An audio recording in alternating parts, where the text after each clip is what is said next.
On September 26, 1820, the pioneer and frontiersman and soldier Daniel Boone died in his sleep at his son's home near present-day Defiance, Missouri.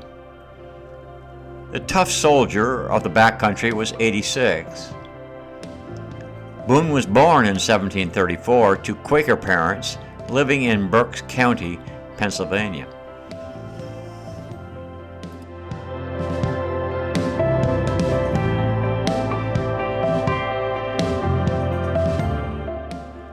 Berks County is a short distance east of the Susquehanna River.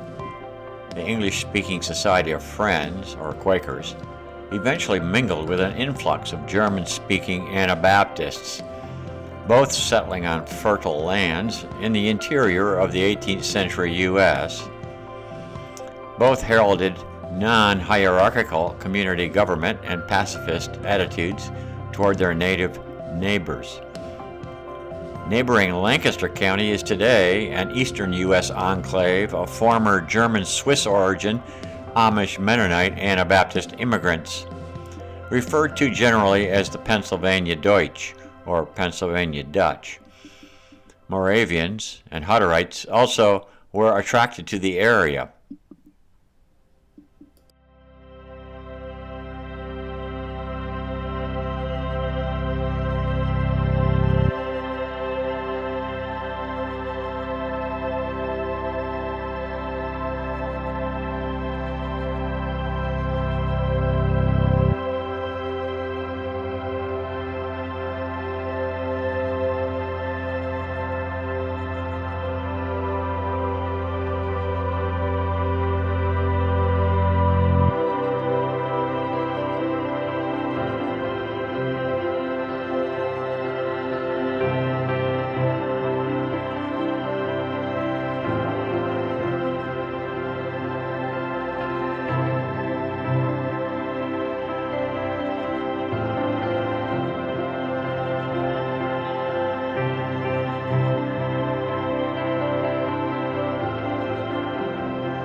In 1713, Daniel Boone's father, a weaver and blacksmith, journeyed from Bradnich, England, to the colony of Pennsylvania, established by William Penn in 1681. Like Penn, Squire Boone belonged to the Society of Friends, or Quakers. Daniel was the sixth of 11 children birthed by the squire's wife, Sarah Morgan. Two of the oldest Boone children were disowned by the community after they wed, quote, worldlings, or non-Quakers. Squire Boone refused to publicly apologize for the second of these two marriages, and so he was also kicked out of the Quakers. He moved the family in 1750 to the colony of North Carolina, where in 1753 he purchased 2 tracts of land near present-day Mocksville.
Daniel's views on the pioneer push against the flailing natives straddled two loyalties.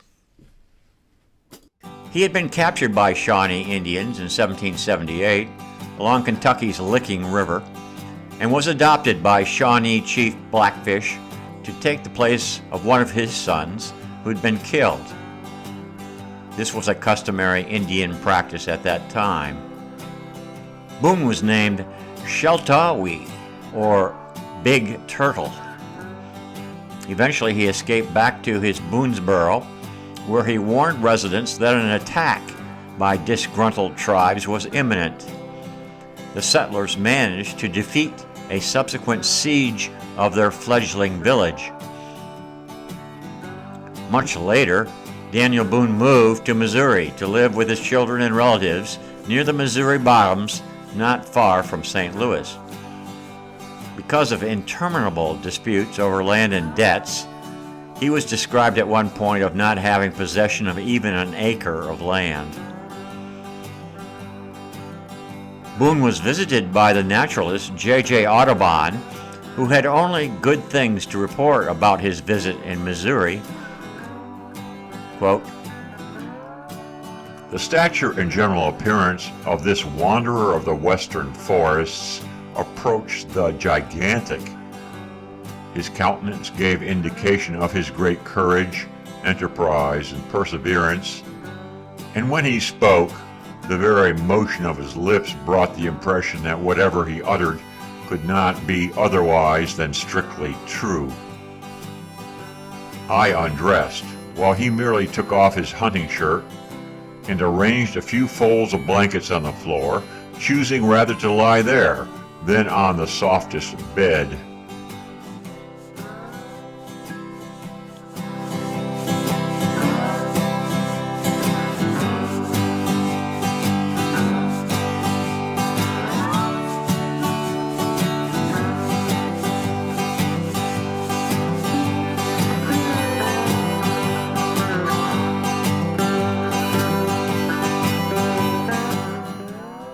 In the summer 1820, painter Chester Harding visited Colonel Boone and created his portrait on canvas. The icon of the frontier was feeble and pale and had to be supported by his friend Reverend J.E. Welch. In September, Daniel died. The Missouri legislature voted that its members wear a badge of mourning for 20 days.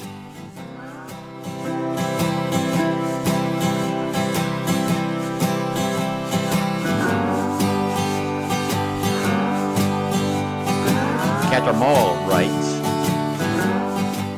At this writing, nearly 40 years have passed away, 1885, since that second grand funeral in 1845. And yet the fame of Daniel Boone grows. The nation, which, when he wandered in the trackless forests of Kentucky, was unheard of, today numbers over 50 million souls, and yet there is no nook or corner of this vast land where the name of Daniel Boone is not known and reverenced. I summoned the ghost of Daniel Boone roughly 200 years later in 2021. His frontier wisdom was sorely needed in the U.S. as the nation attempts to reconsider its origins and motivations for being and expanding. Like many of his compatriots on the edge of white civilization, in towns like Boonesboro, Daniel admired the native populations, but also at times feared them and became a fierce fighter of them. He likely hatcheted marks in the trees in places like Kentucky and Illinois, establishing the foreign invaders' quote, tomahawk right to the land. Land that he apparently never fully possessed. But his loyalties ultimately belonged to his own kind and family.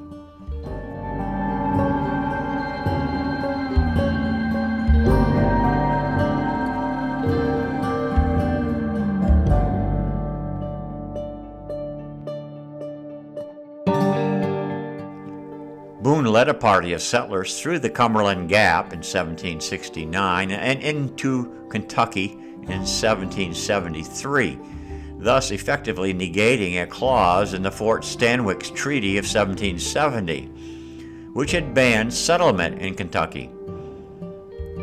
Unhappy Shawnee, Cherokee, and Delaware warriors took away the life of a half-dozen newcomers, including a son of Boone. I asked Daniel what his recollections taught him about pioneering and settling in that relatively untamed geography.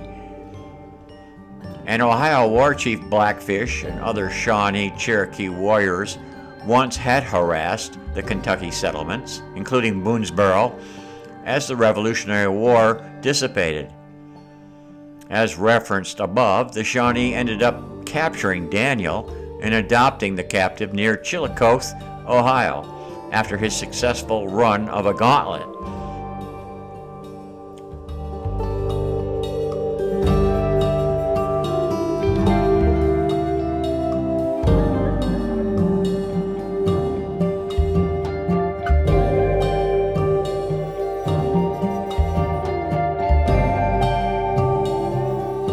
In the decline of the day near Kentucky River, as we ascended the brow of a small hill, a number of Indians rushed out of a thick canebrake upon us and made us prisoners.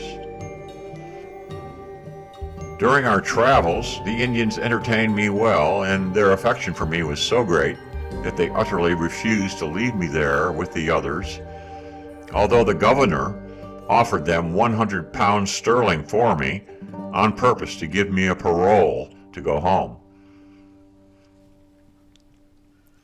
Boone reminded me that he had eventually escaped the Shawnee village in time to warn his town and neighbors of a second imminent invasion planned by Blackfish. That attack and siege in 1778 failed. Boone then joined Colonel John Bowman in a counterattack on Chillicothe, laying waste to much of the town and fatally wounding Blackfish, finished off by an infected leg wound.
Boone still claims he was never lost in his life, only, quote, bewildered. A good gun, a good horse, and a good wife is a recipe for happiness. That feeling never really left him in the midst of dangers and inconvenience. The other key feeling that accompanied life on the frontier, fear, was a, quote, spice of life, in his words. I wouldn't give a tinker's damn for a man who isn't sometimes afraid. Fear's the spice that makes it interesting to go ahead. He could not resist the urge to fulfill his curiosity about the beauties of nature, and as far as he is concerned, Kentucky is no less heaven.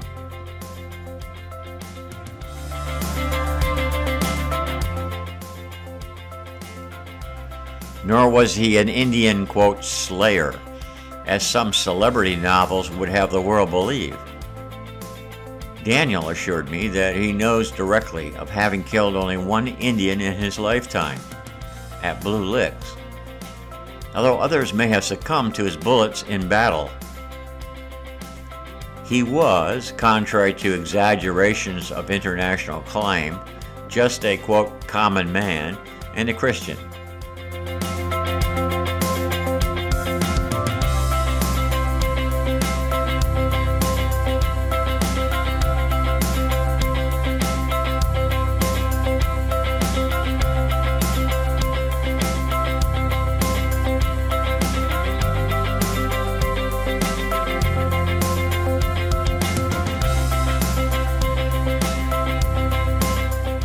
Still, Boone recalls the harrowing earlier experience of his daughter Jemima and the Callaway girls, who were captured by a Cherokee Shawnee raiding party, but later rescued by Daniel and his party. Daniel and his men successfully wrested the girls in a brief forest ambush, killing probably 3 of the captors. We can wonder if Daniel killed one of them. Jemima reportedly told her father that they themselves had been treated well by the natives, no rapine or abuses of their persons.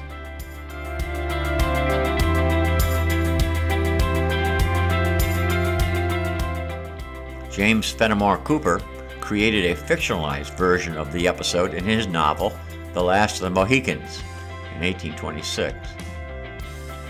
The incident was the subject of a painting entitled The Abduction of Boone's Daughter by the Indians, by Charles Ferdinand Weimar.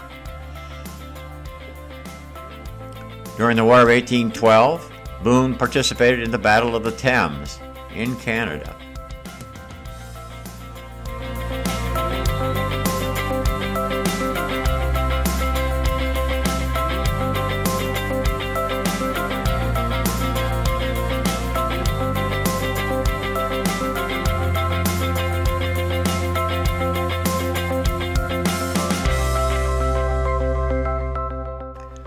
Soon after the death of his wife, Colonel Boone made his own coffin, which he kept under his bed awaiting the day of his own burial.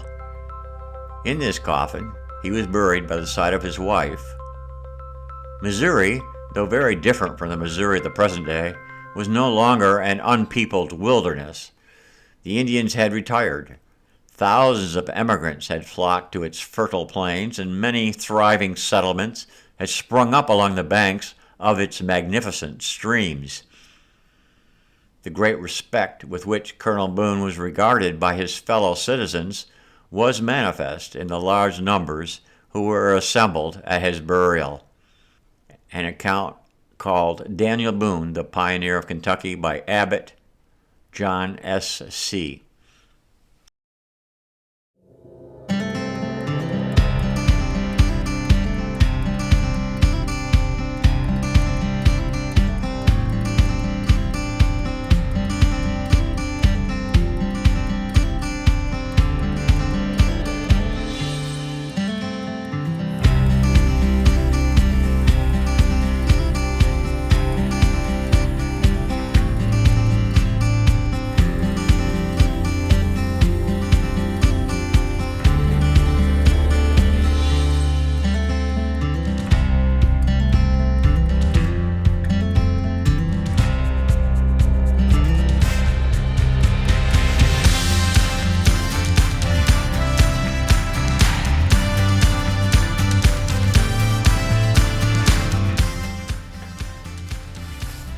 As a note of interest, Howells writes, "There was more religion than learning in the backwoods, and the preacher came before the teacher.